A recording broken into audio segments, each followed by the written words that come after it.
Welcome, everyone. What a great joy to be with you for this episode, talking about the political philosophy of John Locke. And we're following again our author, W. Julian Karpowitz, his fine book on the history of political philosophy, the last chapter 10, before his concluding remarks in the book.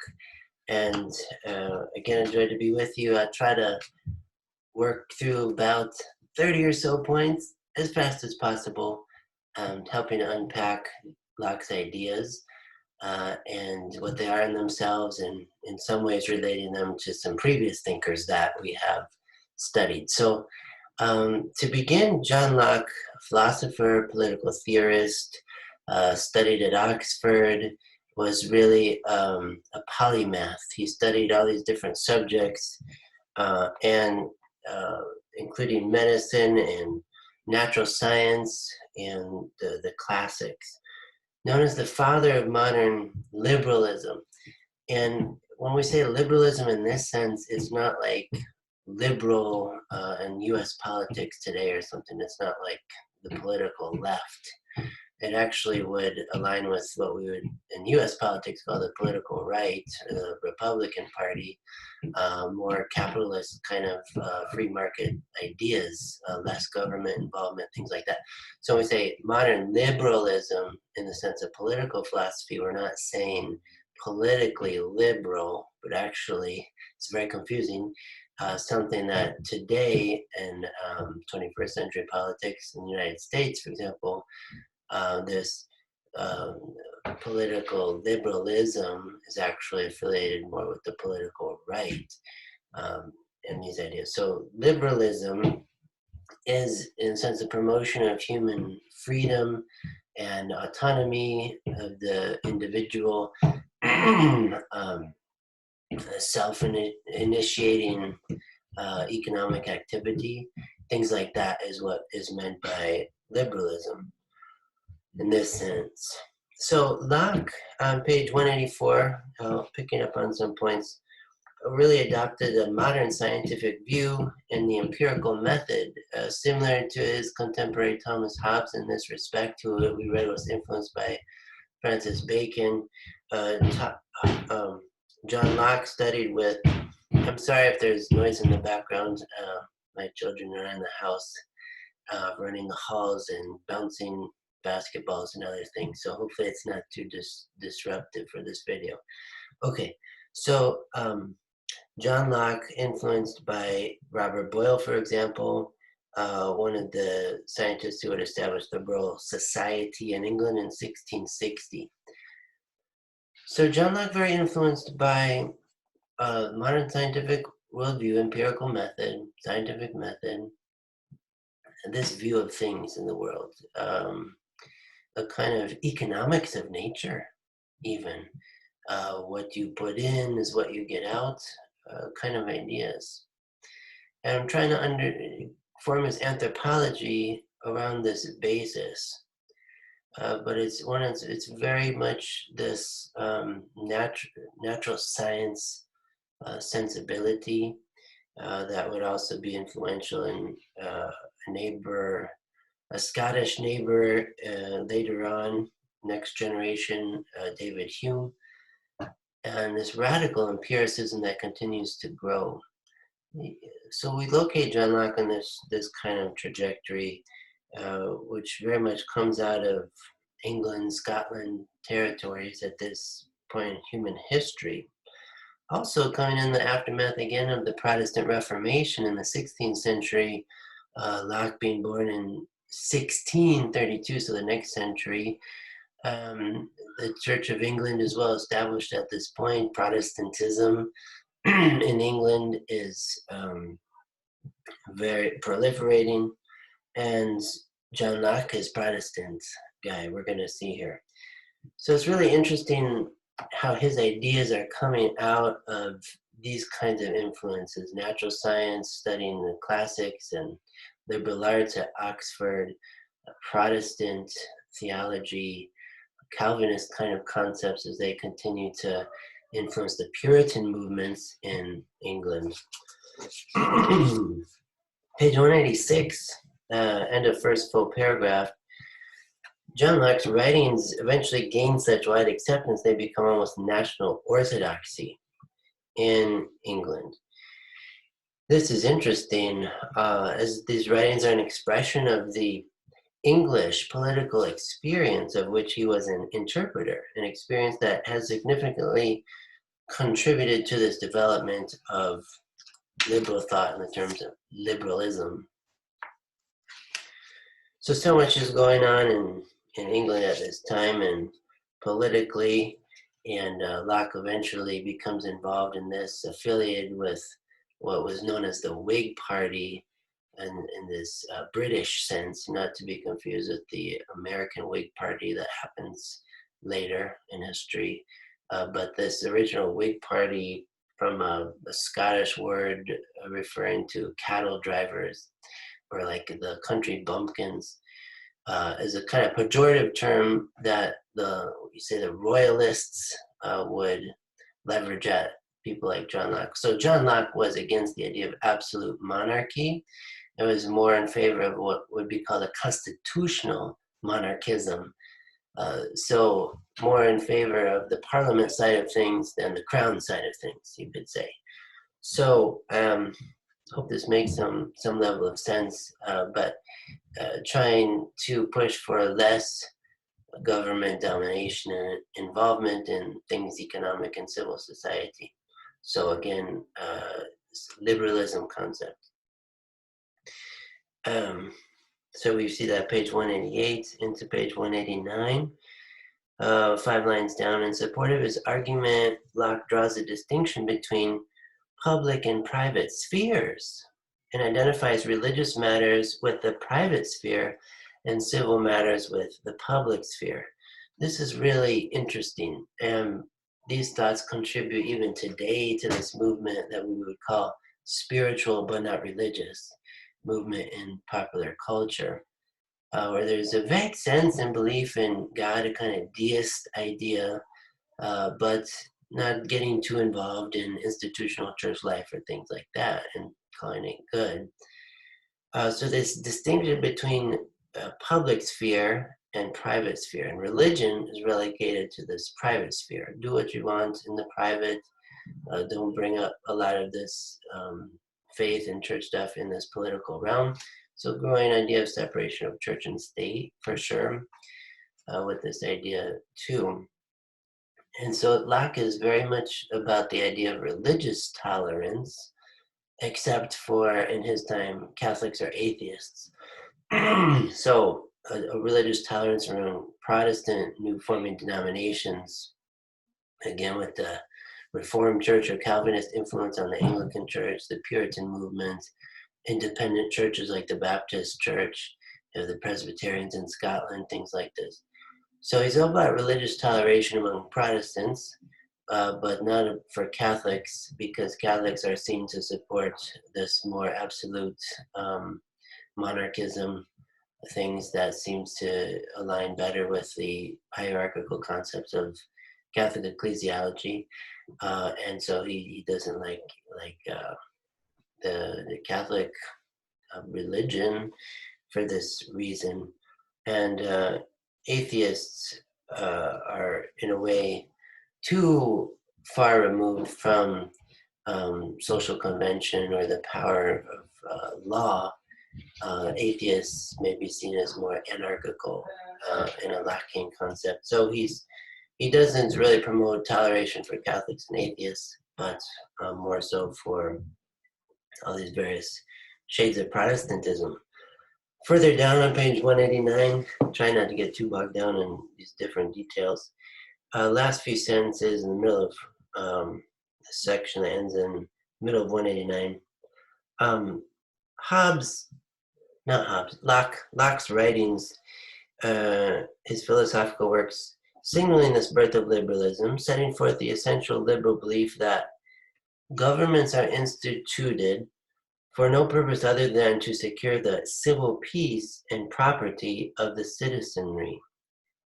That's essential to liberalism, that concept. It is within this context of limited government that Locke strives to provide a general justification for toleration and to define its limits. Page 190, last paragraph. Locke thus achieves this vision of religious toleration, but only at the cost of making religion irrelevant to public life. If religion is relegated to that private sphere, then we can practice this toleration as long as the religion doesn't interfere with public life. So he secularizes public affairs and moves all of religion to the private realm. Page 191, first full paragraph, a few lines in. Intolerance, and especially religious intolerance, is wrong because it takes us away from the search for truth.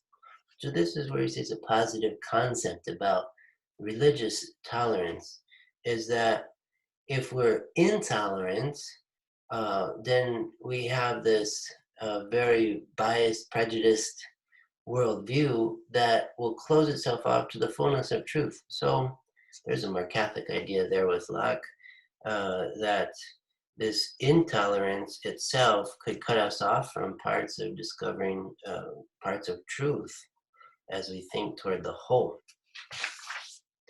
Page 192, about 10 lines from the bottom.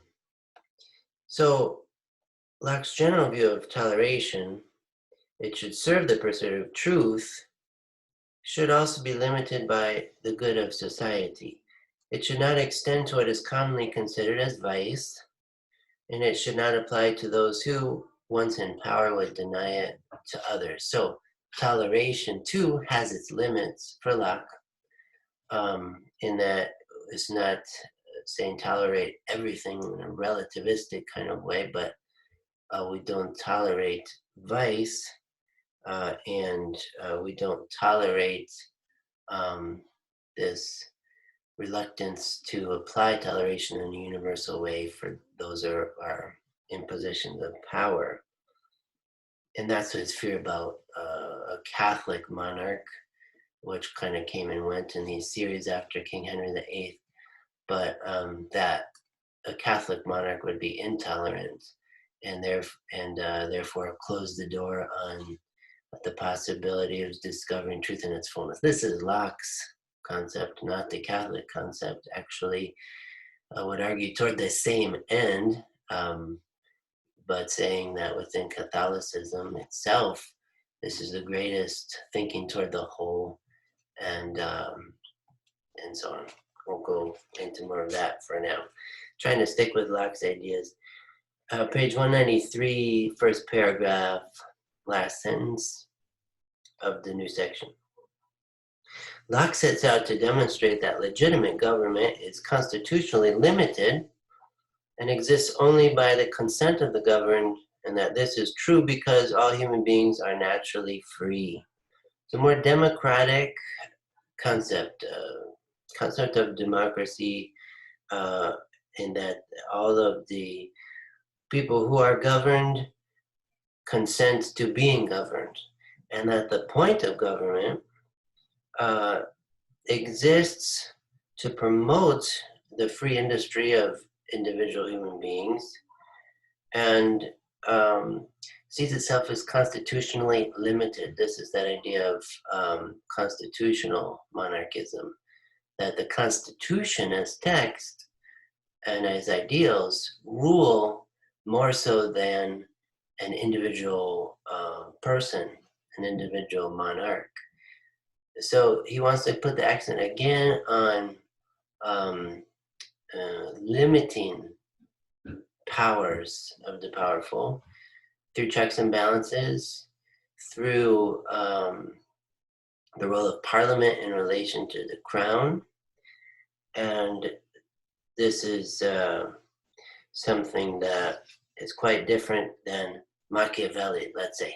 So Locke is much more a political idealist than a realist like a Machiavelli or a Hobbes. Page 194 at the top. Locke says that cannot be any liberty where there is no thought, no volition, no will. So he's very big upon the concept of free will and uninhibited volition of the individual, in as much as he has a strong concept of natural law within his thinking, not always in the classical sense of the term, but at least in the sense of there are universal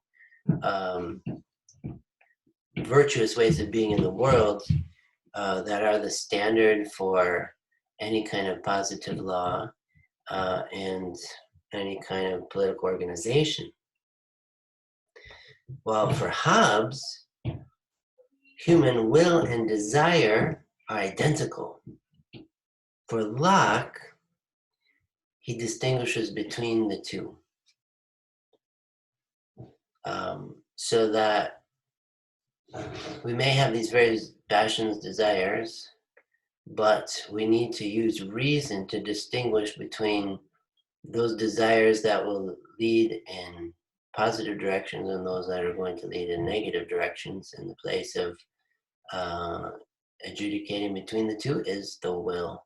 That's an important distinction between Hobbes and Locke. Next paragraph. We read Hobbes as a representative of the legal positivist or voluntarist school, in which a law is a law if it is enacted by an authoritative lawgiver and promulgated. But for Locke, he says where there is no law, there is no freedom, because freedom exists in a situation when one is free from the restraint and violence of others. And this cannot be where there is no law. So from a Hobbesian perspective, freedom refers to the absence of restraint, and law, which refers to obligation, are mutually exclusive. From a Hobbesian perspective, we get this idea of the freedom of indifference, at least in one form of it, in which law would be seen as a kind of obstacle to the freedom of desire and their self-realization. But Locke instead thinks that law, in some real important sense, promotes freedom. Where there is no law, there is no freedom. So this is how we can say he's part of the natural law tradition, at least with these general concepts of the positive correlation between law and freedom. Page 196, 5 lines from the bottom, a quote from Locke: promises, covenants, and oaths, which are the bounds of human society, can have no hold upon an atheist. So there is concern about atheism, that an atheist may not feel any sense of obligation or duty or commitment to promises, covenants, or oaths, some more anarchic interpretation of atheism for Locke. Page 197, last paragraph, a couple lines in. In contrast to the Hobbesian image of the state of nature as a state of war in which life is poor, nasty, brutish, and short, the Lockean state of nature is characterized by peace, goodwill, mutual assistance, and mutual preservation. So this is more a Grotian concept. We read Hugo Grotius last week, and this is more, or a couple weeks ago, this is more in line with him. That the state of nature is fundamentally one of peace and mutual accord. This is a Lockean idea. Page 198, toward the bottom of the page. If we want to sum up Locke's conceptual framework, according to Karpowitz, this seems helpful, we can say it's summed up as the rights to life, liberty, and property. So emphasis on human rights, rights to life, liberty, and property.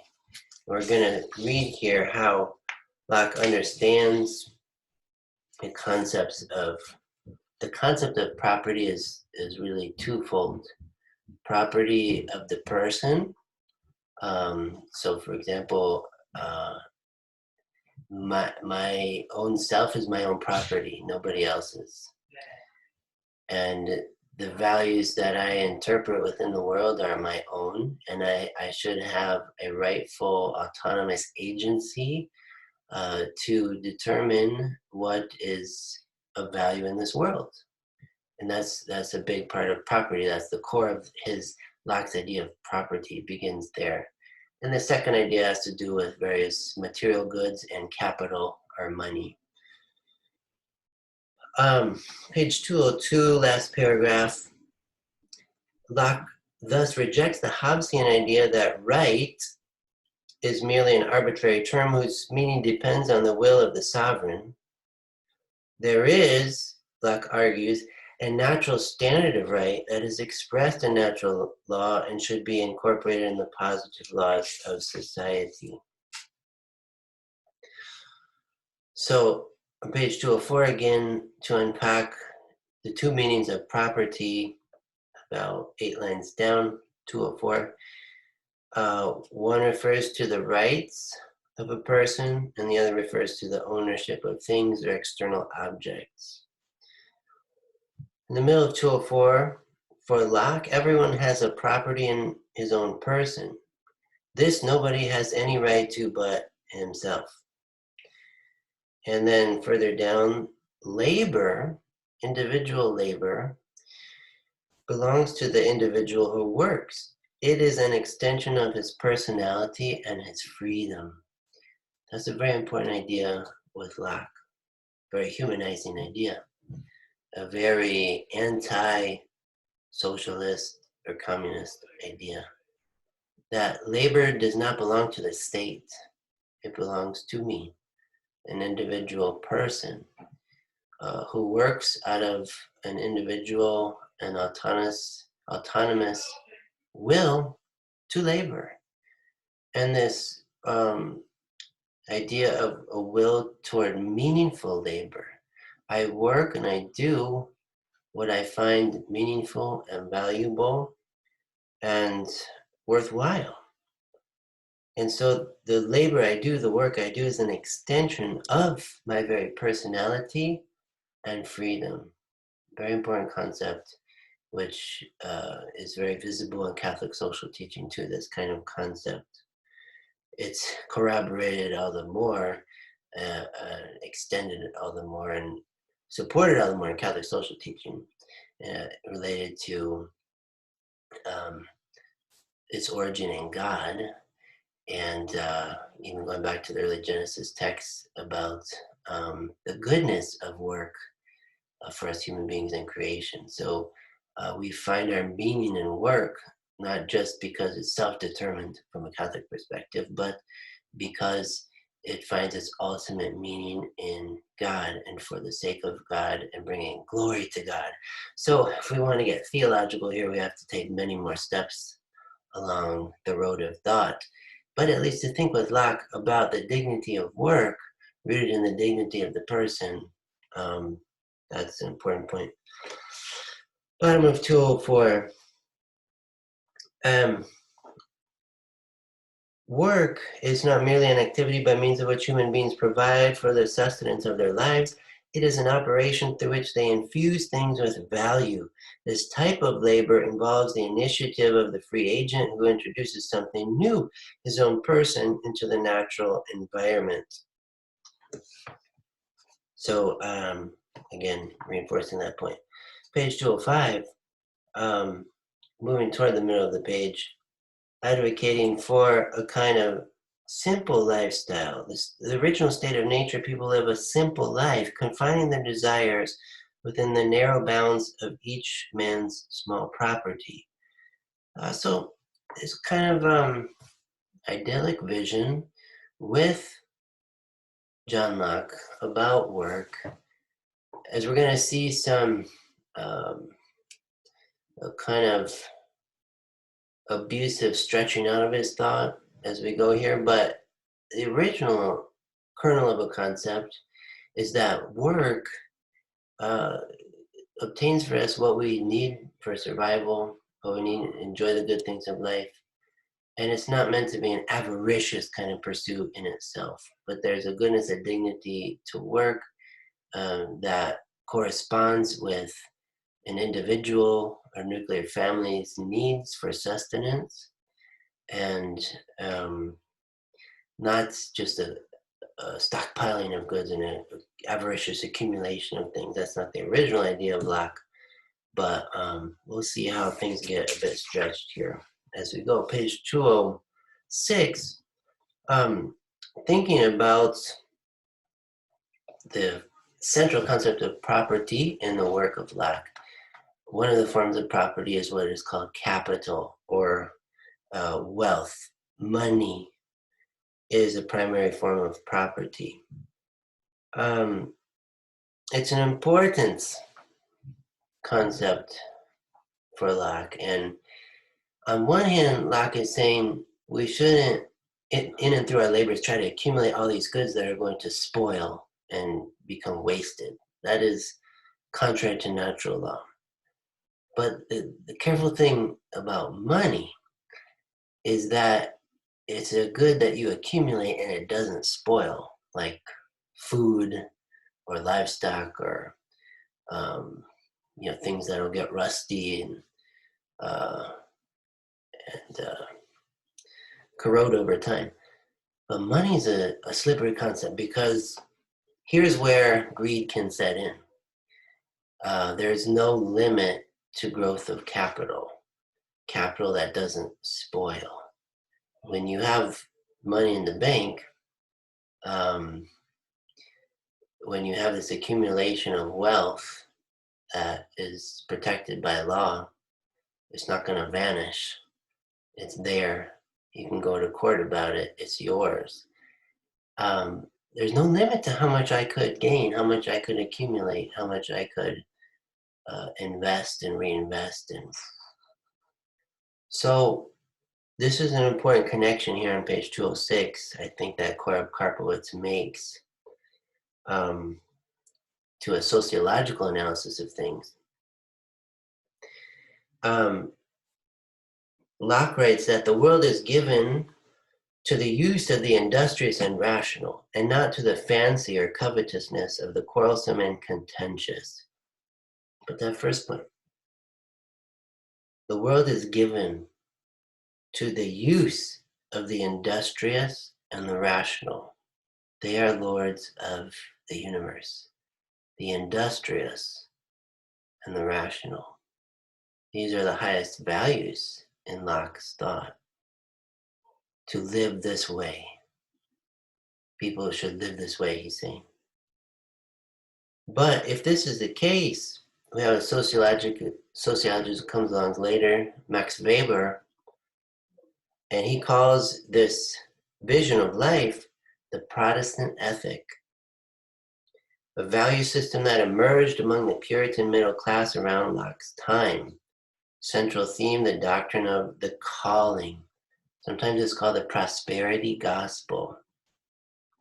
And Weber's book is very interesting on this point. So how we might interpret a kind of unbridled capitalism today is related to this.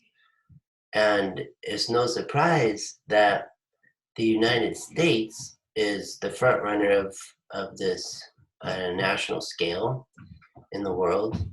Is primarily a Protestant country, founded by these Lockean kind of ideals. And it's a very central value in American culture that if you want it, go after it, get it, you can achieve it, it's yours. The American dream kind of idea. Protestant work ethic. So this is just interesting, because when we try to think of what would be the Catholic ethic in all this, it's not so simple as what Locke is saying.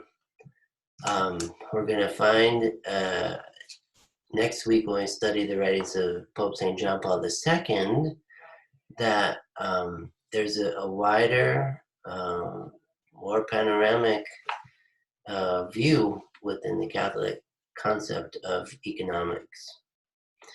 But some of the things Locke's saying is an important part of that. In any case, to discuss later. Page 207, first sentence of the new section. Economic liberalism emerged as a critique of the political control of economic affairs. Its beginnings can be associated with Locke and his idea that the sphere of politics should be separated from the private sphere of life. A good, helpful summary sentence there. But further down again, if we were to describe Locke's concept of society, where the private sphere of things religious and personal is separated from the public sphere of economic industriousness, we see a new commercial society of equal and independent individuals.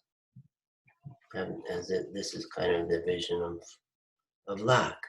But the negative outcome is a very much a commercialized society in which everything under the sun, including something like love, maybe even faith, is interpreted as a commodity, as just another commodity, something to make money from, something to be bought and sold. We're seeing this in higher education today in the United States, that as Jean-Francois Lyotard talks about in his essay, The Postmodern Condition, I think in the 1970s, that what's happening today is a commodification of knowledge. And in higher education, the university is devolving to the institute. So liberal arts is getting lost. And even here we have Locke as somebody who studied in the liberal arts tradition, but again, the overwhelming influence of empirical science and natural science, we see this happening today in STEM education, natural science, technology, engineering, mathematics, as primary, as if this is all the human being needs to flourish. And so here we are in the Catholic environment saying, no, there's so much more than these things. While they're so good, they're related to a much greater whole, and they're not even the most important pieces of the picture. It would not be better if we were robots, after all. We're human beings, and we're created to contemplate. We're created to contemplate the cosmos and find it so meaningful, and as much as its highest meaning is disclosed in the logos of the cosmos, the eternal word of the Father made flesh for our salvation. But back to Locke. Just a handful more points. Page 210. Toward the top, we see the devastating effects of this kind of unbounded industriousness in the eras, and they're not over, of colonization. When colonization happens within these various territories of the world, Karpowicz quotes an author, Tully, who talks about the European sovereignty that tries to be established without the consent of native peoples. A very interesting thing that happens in colonization. There's all kinds of different things going on in the process of colonization, some positive, some negative, but here's a kind of negative cultural imperialist concept we're talking about here, and how Locke, even in his time, interpreted the Americas as a vacant landline waste. He said all this land could be cultivated and money made off of the produce and everything else. So again, it's a very ambivalent thing. Yes, there's a lot of positive things that can come out of this, but at the expense of devastating native people groups and cultures and their ways of life. Here's where it's a kind of like put on the brakes, not so fast with these ideas of this land appropriation. I would say what we see in our time in a similar fashion is something called outsourcing in businesses. If you look at all your clothes, I'm going to look at this tie, for example. Where is it made? Handmade.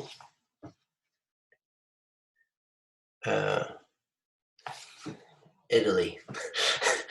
Okay, if I look at my fleece, somewhere somewhere else in the world. But in any case, you know what I'm probably trying to get at.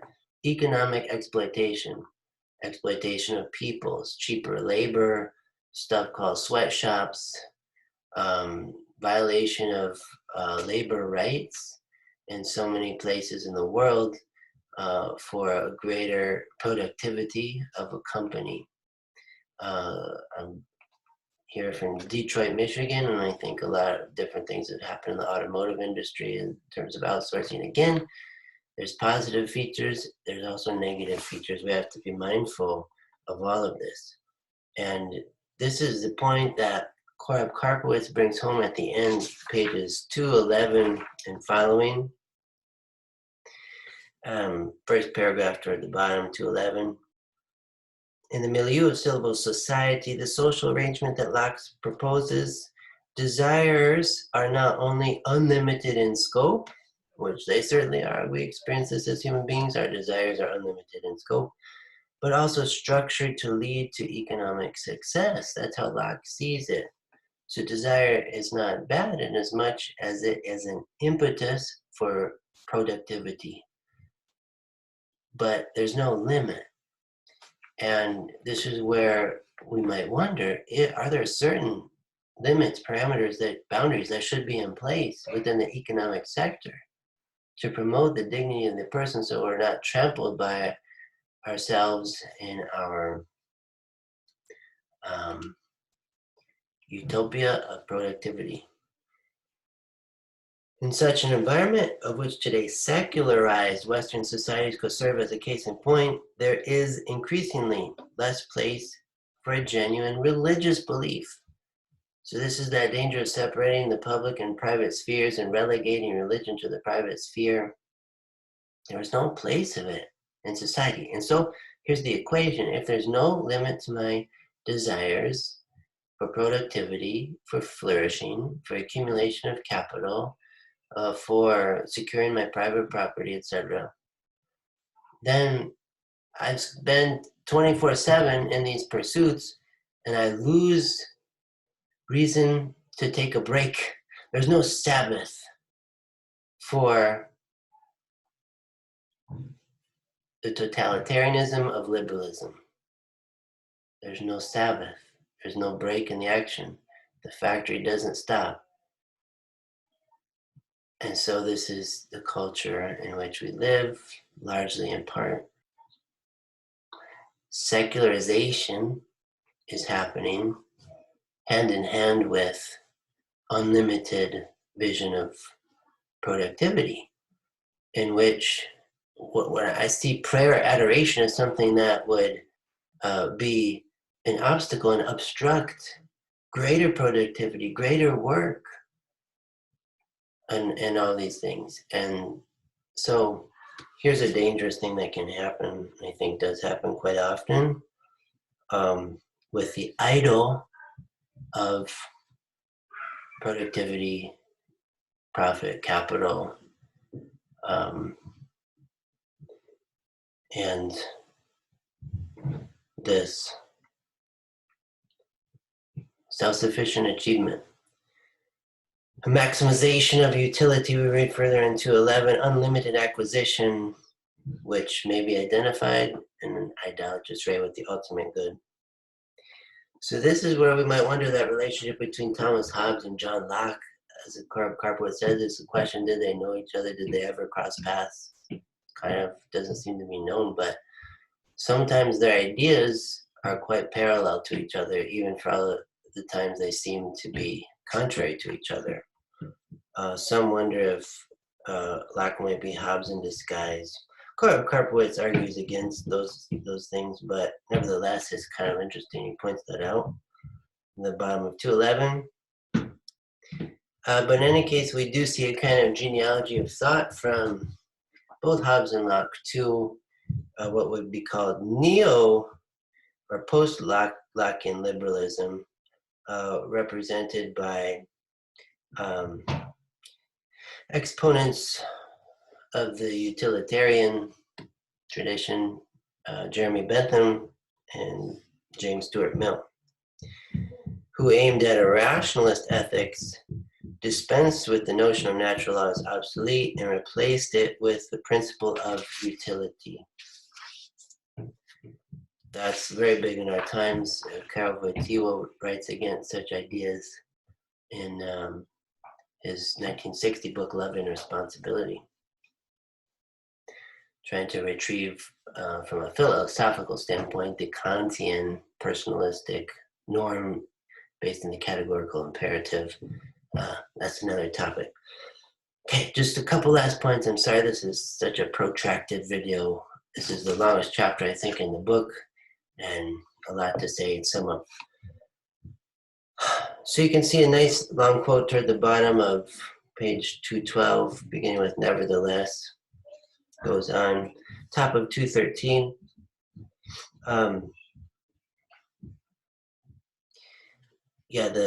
The negative consequence of all of this is that we can find ourselves in a state of affairs in which egoism is seen as a rational choice. So sometimes, as we read Machiavelli and Hobbes and Thucydides, we're thinking political realism. We see what can be kind of diabolical there. But here, even with political idealism, it's not just the innocent, naive virtue lover that has no blind spots, but here we can see even with idealism, egoism can be seen as a rational choice,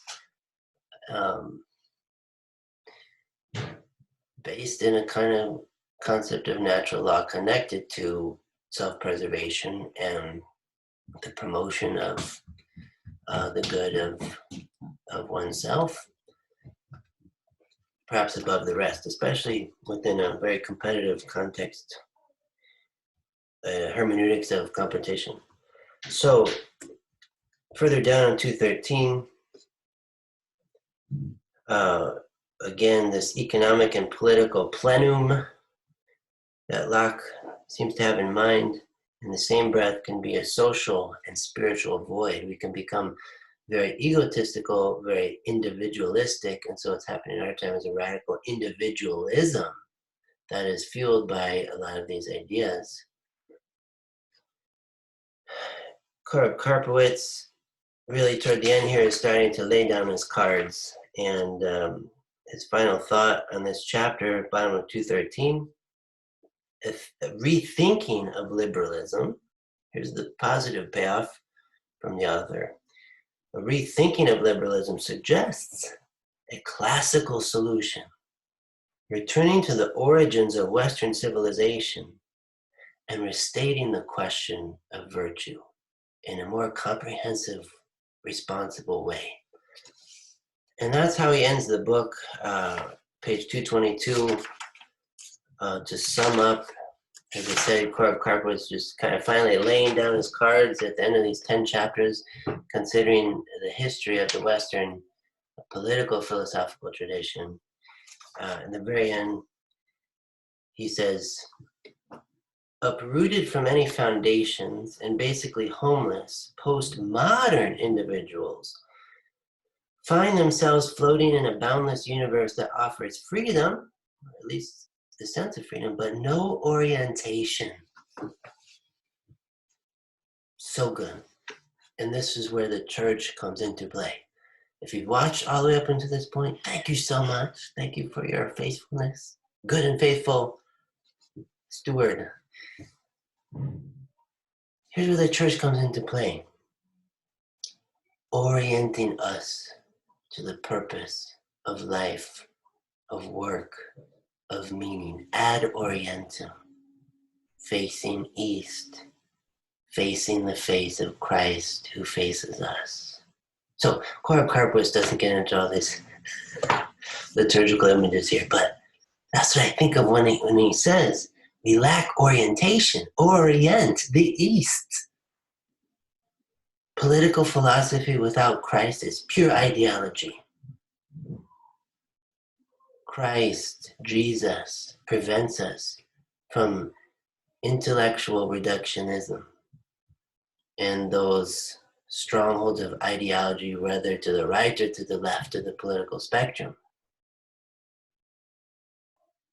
And finally, thus postmodernity brings modern individualism to an extreme. Freed from family and country, individuals become singles, isolated units, atoms detached from even that smallest of social structures, the nuclear family. Is that not what we experience, at least in North America today? So often. The price is solitude, homelessness, and the weakening and final deconstruction of Western societies. But he says human beings are not one-dimensional. We're not meant to think reductionistically nor to live reductionistically. We want to prevent the reductionism, going back again to his opening comments about ideology on page 12. We want to overcome ideology, whatever form it wants to take in its various masquerades. We must unmask it for what it is, and studying all these different thinkers in political philosophy helps us to do so. But we must take a further step than this and go into the domain of theology and listen to God's revelation and word and deed proclaimed and manifest to us, to think all the way, to live all the way. Amen? Thanks so much, everyone, and look forward to hearing your comments and maybe further questions. See you again soon.